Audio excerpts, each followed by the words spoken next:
하나님의 말씀 마가복음 11장 20절에서 26절의 말씀입니다.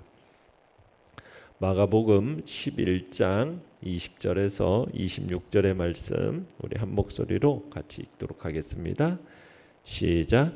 그들이 아침에 지나갈 때에 무화과 나무가 뿌리째 마른 것을 보고 베드로가 생각이 나서 여짜오되 랍비여 보소서 저주하신 무화과 나무가 말랐나이다. 예수께서 그들에게 대답하여 이르시되 하나님을 믿으라. 내가 진실로 너희에게 이르노니 누구든지 이 산더러 들리어 바다에 던져지라 하며 그 말하는 것이 이루어질 줄 믿고 마음에 의심하지 아니하면 그대로 되리라. 그러므로 내가 너희에게 말하노니 무엇이든지 기도하고 구하는 것은 받은 줄로 믿으라. 그리하면 너희에게 그대로 되리라. 서서 기도할 때에 아무에게나 혐의가 있거든 용서하라. 그리하여야 하늘에 계신 너희 아버지께서도 너희 허물을 사하여 주시리라 하시니라. 아멘. 오늘 말씀의 제목은 믿음의 기도로 구하면 산도 옮겨 주신다라는 제목으로 말씀을 나눕니다. 주님께서 월요일 아침에 예루살렘으로 이렇게 올라가시면서 열매 없는 잎만 무성한 무화과 나무를 저주하셨어요. 자, 그리고 나서 이제 다음 날 화요일 아침에 이제 제자들이 예수님과 함께 다시 예루살렘으로 올라가는 도중에 주님이 저주하셨던 그 무화과 나무가 말라 있는 것을 보게 됩니다. 그러면서 이제 제자들은 놀라서 주님께 그 무화과 나무가 말라버린 사실을 말하죠. 그리고서 주님은 이것을 기회로 능력 있는 기도에 대한 교훈을 주시는 것이 오늘 본문의 이야기입니다. 자, 20절로 21절을 읽어보겠습니다. 시작.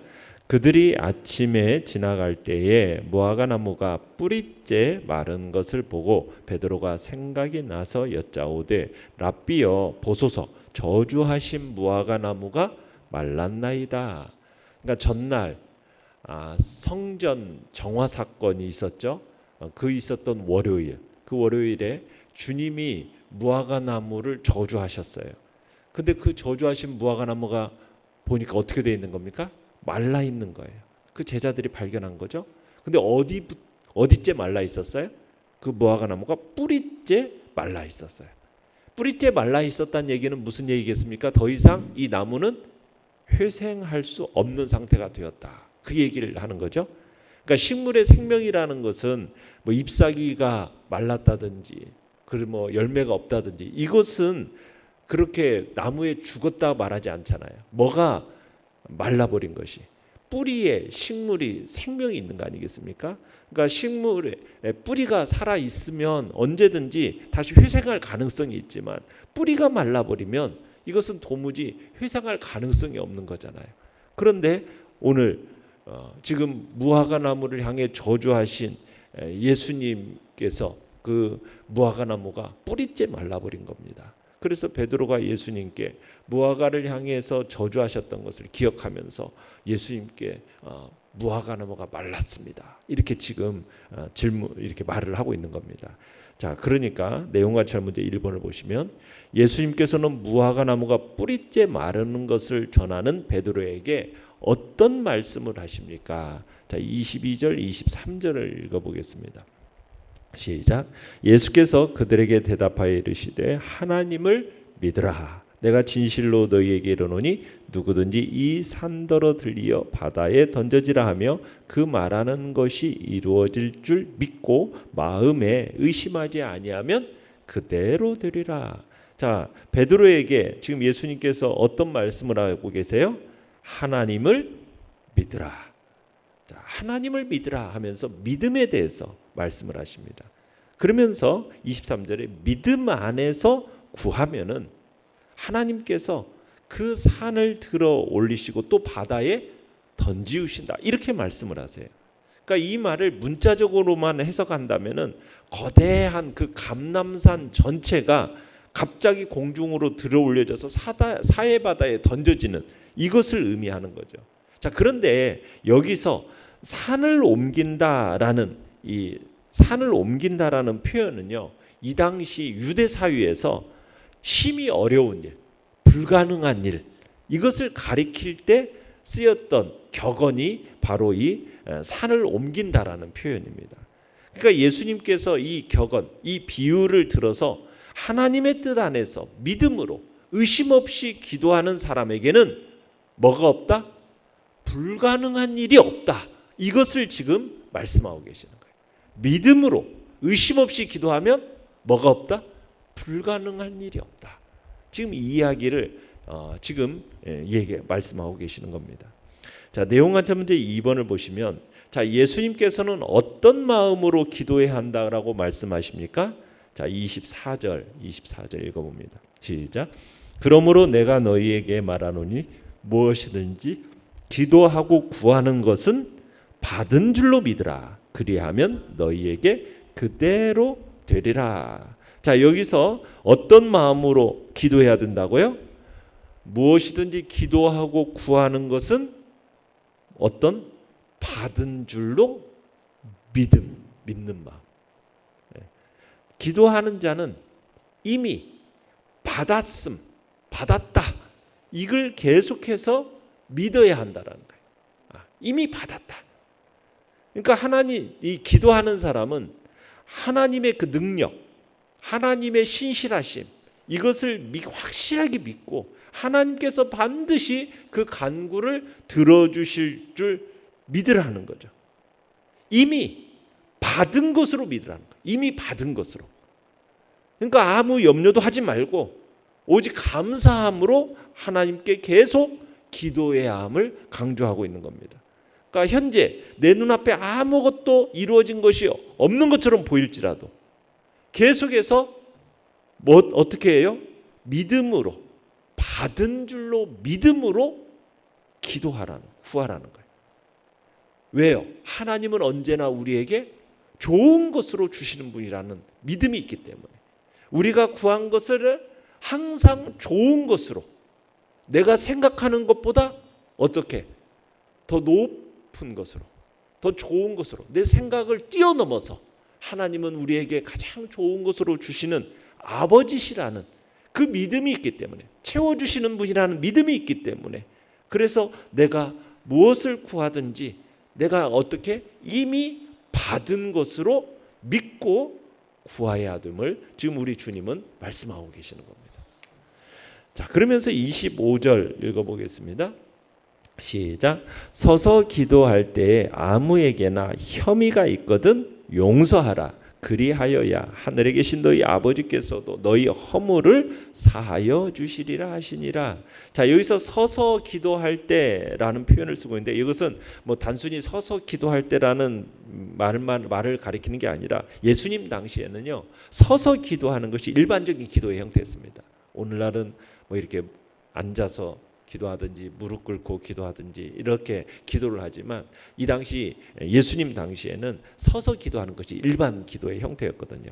그래서 기도할 때 선다라는 그 의미 속에는 어떤 의미가 들어있냐면, 하나님의 임재 앞에서 하나님을 높이고 온전히 하나님께만 향한다, 이런 마음의 자세의 표현이 바로 서서 기도하는 형태의 모습이었어요.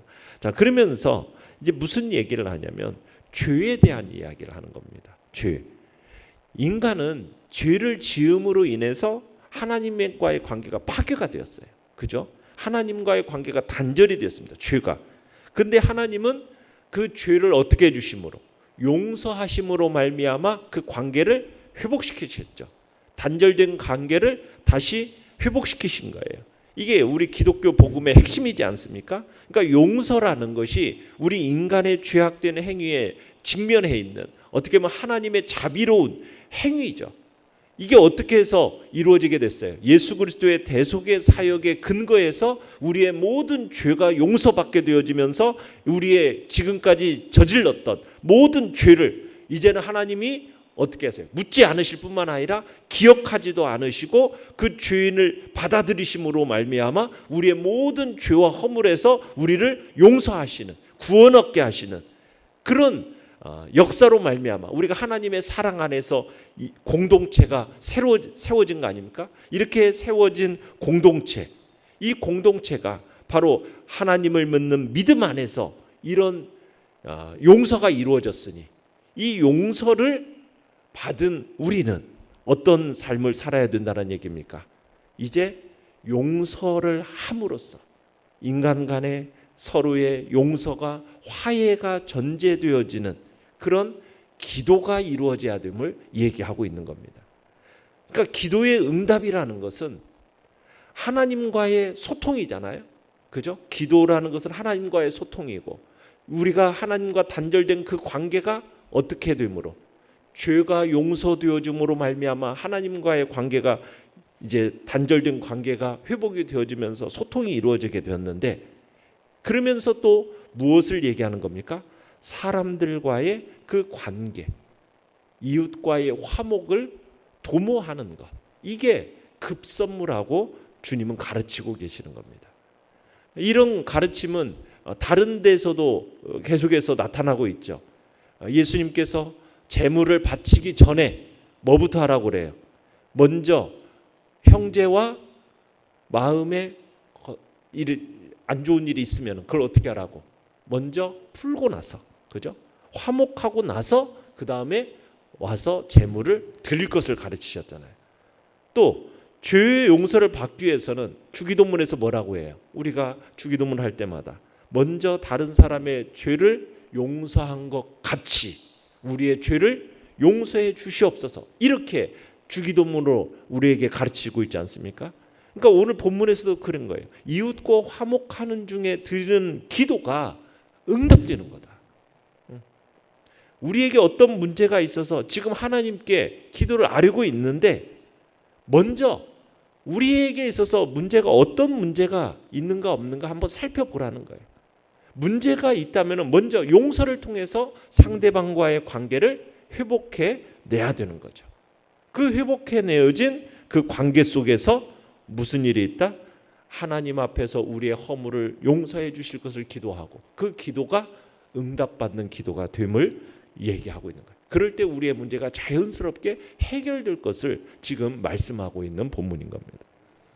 연구한 묵상 문제 3번을 보시면 예수님께서는 왜 무화과 나무가 죽은 것을 통해 믿음과 기도에 대해 말씀하십니까? 자, 예수님께서 저주하신 이 무화과 나무가 마른 것을 보고서 제자들이 놀랍니다. 그리고 그 원인을 물었을 때 예수님 그냥 단순하게 어떻게 해서 이 나무가 말랐다 이것을 설명하는 것으로 만족하지 않으시고요. 그 사건과 관련해서 예수님이 지향하시는 목표가 있어요. 그건 뭐냐면 믿음의 공동체인 교회, 이 교회의 핵심의 설립 요건 이것을 설명하고 계시는 겁니다. 그러니까 예수님께서 성전에서 이 대제사장들, 서기관들 책망하시고 나서 그리고 나서 하신 말씀을 이어서 지금 이런 말씀을 하시는데 하나님의 뜻대로 쓰이지 않는 이 성전은 죽은 뿌리채 죽은 이 무화과 나무와 같다. 이것을 의미한다 말씀을 드렸었죠 어제. 그러니까 마른 무화과 나무는 결국에는 뭘 상징하는가? 유대교, 이스라엘의 이 생명력이 상실되었음을 의미하는 거거든요. 근데 그 근본 원인이 뭐냐? 하나님에 대한 믿음의 결여입니다. 하나님을 믿는 믿음이 결여되었기 때문에 상실되었기 때문에 그래서 생명력을 잃어버렸다라는 거예요. 그래서 예수님이 뭐라고 말씀하시는 겁니까? 하나님을 믿으라. 지금 얘기하고 있어요. 하나님을 믿으라. 그러니까 이 말씀을 통해서 무화과 나무를 마르게 하는 이 이적을 행할 능력 그리고 산을 들어서 바다에 던질 만한 그런 놀라운 이적적인 능력 그 능력을 행하기 위해서는 뭐가 필요합니까? 하나님을 믿는 믿음이 필요하다. 이것을 설명하고 있는 거죠. 동시에 무슨 얘기를 하고 있어요? 마른 그 무화과 나무로 상징되는 이스라엘이 멸망하게 될 거고 멸망하게 된 이후에 새롭게 탄생할 하나님의 교회의 구성원의 성도들에게 있어서는 뭐가 반드시 필요함을 얘기하고 있는 것입니까? 믿음이 필요함을 얘기하고 있는 믿음이 필요하다. 그러니까 하나님께서 원하시는 삶은 하나님을 믿는 믿음입니다. 우리가 살아가는 삶은 하나님을 믿는 믿음으로 산다라는 거예요. 믿음으로 살아가는 자는 반드시 뭐 하게 되어 있어요? 기도하게 되어 있다는 거예요. 무엇이든지 기도하게 되어 있고, 그리고 그 기도한 것은 어떻게 되어 있다? 구한 것을 받게 되어 있다. 받게 될 거다. 지금 이것을 약속하고 계시는 것입니다. 그러니까 믿음이 없어 마른 무화과 나무처럼 멸망할 이스라엘을 얘기하면서 새롭게 탄생할 교회 공동체를 생각하면서, 그 교회 공동체는 어떤 공동체다? 믿음의 공동체다. 믿음으로 말미암아 이루어지고, 그 믿음을 가진 공동체 속에서는 기도를 통해 하나님의 그 놀라운 역사를 경험하는 공동체, 그게 바로 교회 공동체임을 얘기하고 있는 겁니다. 느낀 점은 4번입니다. 하나님에 대한 믿음의 기도로 구하면 산과 같은 문제라도 옮겨주신다라는 예수님의 말씀에서 무엇을 느낍니까? 여러분, 믿음의 기도는 그 효력이 무한하다라는 사실을 우리는 느끼게 됩니다. 유대인들이 이 산을 옮긴다라는 것은 매우 힘든 일, 불가능한 일, 이건 도저히 있을 수 없는 일, 이게 바로 산을 옮기는 것이다라는 표현을 쓴다고 그랬어요. 그래서 자신들의 문제를 잘 해결해 주는 어떤 율법 선생을 가리켜서 이렇게 얘기했대요. 산을 옮기는 사람, 이렇게 불렀다고 그래요. 그러니까 우리도 문제를 딱 할 때 태산 같은 문제, 이런 표현을 쓰지 않습니까? 그러니까는 도저히 감당할 수 없고 불가능한 문제를 가지고 우리는 그 태산 같다라는 표현을 쓰잖아요. 주님은 그런데 그 어떤 큰 문제를 할지라도 우리가 뭐하고 믿고 의심하지 않으면 어떻게 된다? 그대로 되리라 말씀하고 있어요. 우리가 믿고 구하면 다 받게 되어 있다. 물론 우리가 정욕으로 구하는 것까지 다 받는다라는 말은 아닙니다. 정욕으로 구하는 것은 받지 못하죠. 그러나 주님은 우리에게 주고 싶어 하신다는 것, 그걸 약속하고 계세요. 우리가 기도한 것, 하나님의 뜻대로 우리가 기도한 모든 것들은 그대로 이루어질 줄로 우리는 믿어야 할 것입니다. 현재 내 눈앞에 아무것도 이루어진 것처럼 없는 것처럼 보인다 할지라도 우리가 계속해서 믿음으로 구하며 나아가시길 바랍니다. 반드시 이루어질 거라는, 그대로 응답받을 것을 믿음으로 나아가십시오. 하나님은 어떤 분이시니까요? 언제나 우리에게 좋은 것으로 주시기를 원하시는 아버지이심을 믿기 때문에, 그리고 우리가 구한 것보다도 항상 더 좋은 것으로 채워주시는 분임을 믿기 때문에, 그래서 오늘도 그러한 믿음으로 응답받는 기도의 삶이 이루어지기를 간절히 바랍니다. 결단과 적용 5번입니다.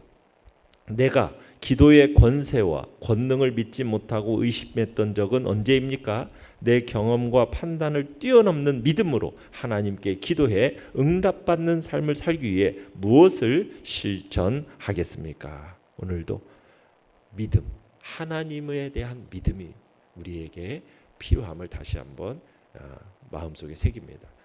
어떤 하나님이요? 우리에게 좋은 것을 주시기 원하시는 아버지가 바로 우리의 하나님이요. 내가 생각하는 것보다 더 높은 것과 좋은 것으로 항상 채워주시기를 원하시는 그 아버지라는 믿음이 우리 안에 가지고, 그리고서는 내 판단과 경험을 뛰어넘는 놀라운 기도의 응답을 오늘 하루도 경험하겠다고, 정욕으로 구하는 것이 아니라 오늘도 하나님의 뜻대로 구하는 복된 자리에 서겠다 결단하며 나아가시길 바랍니다. 오늘의 기도 같이 읽겠습니다. 시작. 하나님의 뜻대로 구하고 기도해 풍성한 열매를 맺는 믿음의 삶을 살게 하소서. 아멘.